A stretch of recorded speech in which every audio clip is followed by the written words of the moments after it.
I'm scared. Days ago, Running out the for hurricane Republicans and Democrats to find common ground and avoid a government The shutdown. American dream, bigger, better, and stronger than ever before.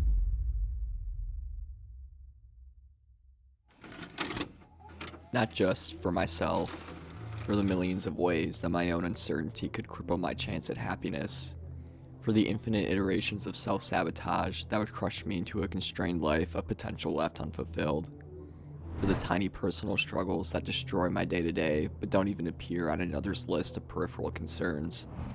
I'm scared for the world. It's our day-to-day life right now. The union says blame We are Amazon's living in what feels like a third world country. Emergency unfolding right now, a flash flood emergency in parts of the east. Crime happening in front of the American public right now. Say that the time has come to put aside national ambitions and look for an international ambition of survival.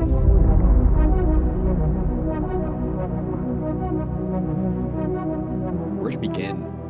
Criminals run our most powerful institutions. Humans are catapulting themselves towards infantile levels of critical thought and awareness with our own consumption obsession. And disinformation only strengthens the lies that accelerates these developing issues I view as a direct trajectory backwards towards our own extinction.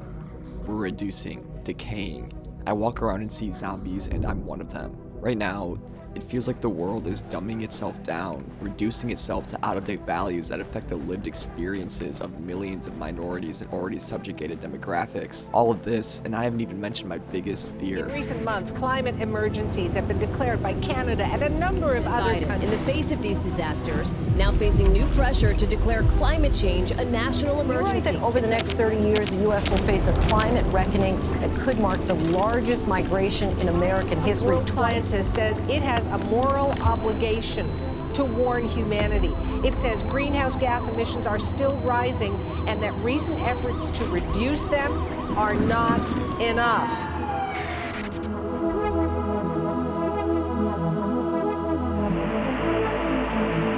I see myself being swept away in 1,000 different floods no matter where I try to live. I see a world simultaneously submerged and in drought, its life sucked dry from the parasitic disease of humanity. The worst part is, no one seems to mind or even notice. No, actually, the worst part is that nothing is being done. The true horror is that we, humans, are our own worst enemy. I haven't posted a vlog in a little bit.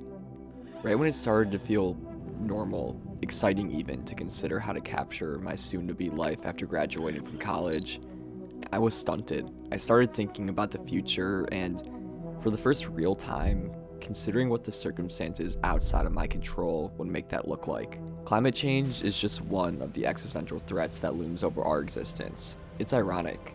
Is it a sign of immeasurable strength or horrible naivety and short-sightedness that humanity manages to live with more than one of these at once? The war in Gaza is a genocide unlike anything we've seen, despite being the most documented in history, and nuclear threats have only started being deployed. COVID-19 is still killing the people who say it doesn't exist, and of course, the warming climate has the potential to unleash even more harmful diseases kept safely preserved in rapidly melting glaciers. AI is not only propelling the disinformation age that further obfuscates these other threats for the general populace, but is also another major contributor to the accelerated climate change those in charge refuse to acknowledge. That is to say, anyone would feel stuck after college. Everyone is terrified of uncertainty, but not like this. While once I was afraid of getting a job in the film industry without moving to LA, I'm now afraid of the West Coast becoming submerged before I even have the chance to possibly relocate. At the same time, I feel the itch inside of me that creating vlogs and participating in my passions managed to scratch. After many a night recreating the introduction to Apocalypse Now in my subterranean basement, itself the perfect paper fortress for an office shredder of a storm to rip to pieces, I felt saddened. I mean, obviously, but not in that way. What I mean is that I miss living, but I also didn't want to. I didn't want to exclude myself from a life that I began to see as increasing futile to participate in. What kind of ironic existence is that? Too afraid to live, too depressed to follow the creative energy I'm burning to hone into any action. I look at other people my age and wonder, how do they do it? I look at the world around me and question, how does it go on? I keep track of the thousands of strangers crossing in and out of my life and imagine how they manage to keep their heads on straight, focus on the things that are important to them. Are they even worried about the end? Their future? I'm not some special snowflake, but I feel like I'm losing my sense of reality. Why care about a homework assignment that will end up 6 feet underwater, floating down what used to be a neighborhood alongside my own corpse? Because everyone else is stressed about it? Because the professor told me it matters? I'll admit, these visions of calamity are grim, ridiculous, some might say. But are they really? Humanity is entering an unprecedented time of change, critical thresholds that will require adaptation and strong decision making. The entire world is at a tipping point. Where does my life, itself parallel to the globe's position of maximum potential for change, fit into this equation? How do I go on in an Earth that seems like at any moment it no longer will? And if it does, is that a world I would even want to live in? Maybe I won't die an early death from a hurricane, but will the power be out during the coldest months of the year when snowstorms become cataclysmic enough to knock out electrical systems for months, maybe years at a time? Will I be working a job that I hate because the system I refuse to join managed to ensnare me in its monotony? People tell me I have to live, but we exist in a world where that choice is made for us, where my own life is out of my control in a million different ways. How can I live when I have a pre-established path for my future designed by those who use myself and others as pawns for their own profit? People say to just live, but the evil reality is that there are a million ways in which it has become normalized to accept our own stagnation and subjugation, kept in place by powers that benefit from our work more than ourselves. In a world that is dying at the hands of a system that makes me a puppet of humanity's own executioners, I again ask myself the question, facing the crossroads of my own life while being aware of the same crossroad humanity currently finds itself, how do we go on? How can I go on?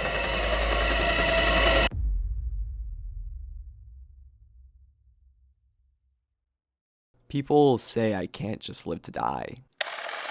And I believe this. I don't want to preemptively exist in purgatory. Yet ever since the beginning of the semester, I feel like my life has ended right when my immediate surroundings have seemingly stolen the ambition I never lacked, but am now terrified of slipping through my fingers. Never has the question, what are you going to do after college, been so terrifying, because now it prompts me to look into a future that I'm not sure will exist, or at the very least, not in the way I hope it would.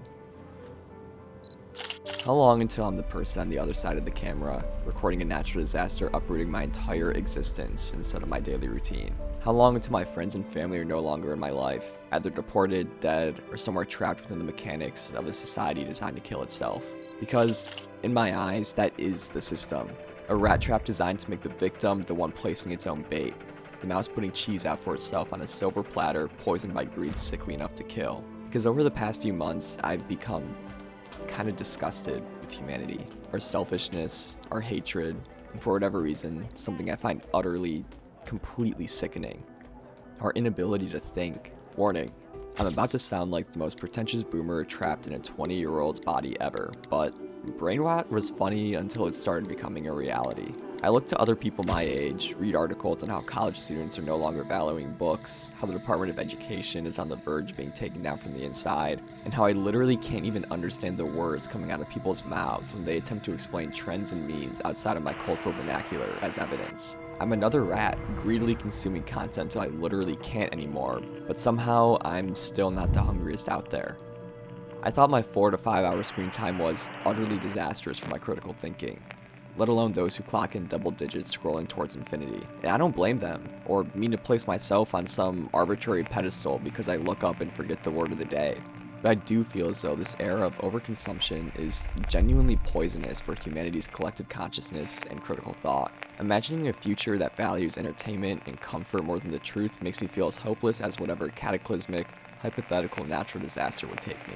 Alongside the fear of literally not being able to have an existence because the world is destroyed is my second greatest fear. Not having the mental capacity to exist and think in a way that I want.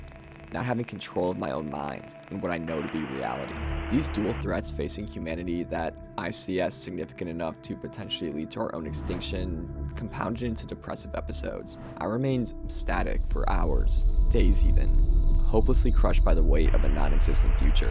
I felt out of control, and I let my fears become my new parasites.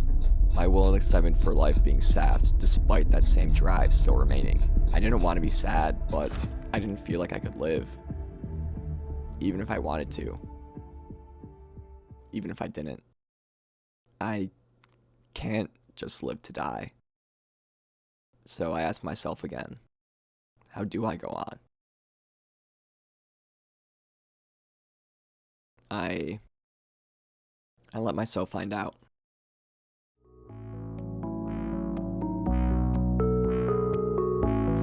Because I've realized that the answer to that question is the question itself. How do I go on? I give myself the freedom to find out. And with this freedom to live, I find myself wanting to figure out how. Years of anxiety have taught me that uncertainty and control hold infinite power over my mind. This task has an empty checkbox next to it. What can I do to solve it right now? Head down, no questions asked, get it done. I don't like being interrupted, and I don't do well without a daily to-do list. I admittedly live a lot of my life by the clock and tick-ticks of a never-ending Pomodoro timer. At that same time, I crave freedom.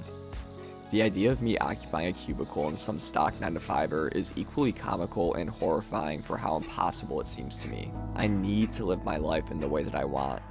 I firmly believe that is a right that should be granted to any living being, and since being faced with the sudden fear of losing everything I've ever known, that sentiment has only strengthened. How do I go on? I may not have a single set path, but I know at least an option, more than a few, that I want to utterly refuse to even consider. And all of them involve myself being forced into a situation I don't want to live. This wake-up call has naturally forced me to reevaluate what I find the most sacred in life. When faced with the threat of losing it all or lacking complete agency, one suddenly becomes hyper-aware of the things they will miss the most. For me, when thinking of the end, my mind goes to media, learning, family and friends, experiencing the natural world. I feel the most passion in my life for those that I love and the art that I love, whether it be in its creation by my own hands or the admiration I have for my favorite texts. I want to have meaningful conversation with those closest to me and engage with as much media in as respectful of a way as possible. Not just consuming, but appreciating, becoming engulfed by the work presented to me and adventuring into unknown artistic territories. The excitement makes my vocal cords shake when trying to articulate just how badly I want to create. How I want to learn as much as possible about cinema, its production, its history, and the context behind every single film that I watch. I want to become lost in worlds, real and fictional, because of my love for them. These are things that I value, and there are things that I have to chase. I have to. How do we go on? By choosing to.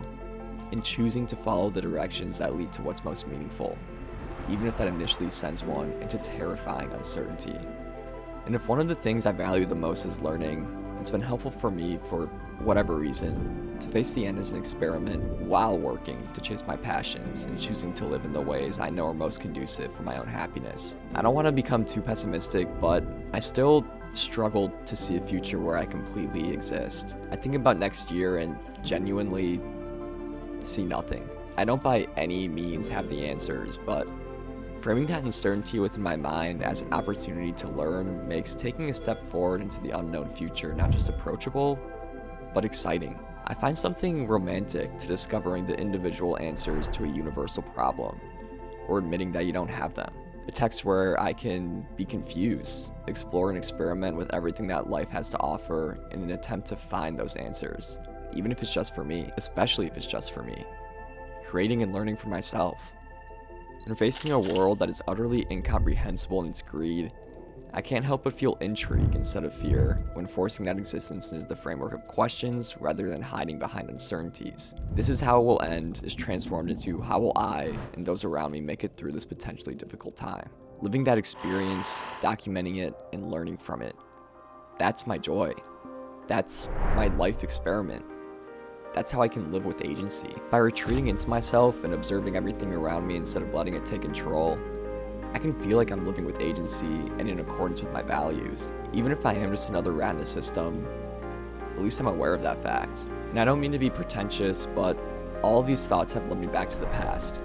Marcus Aurelius. I'm not naive enough to think that my personal ideas and life lessons learned will, or even is deserved to be read by others, but that's more than okay. A notebook, my own personal meditations, is for me to explore the world around me.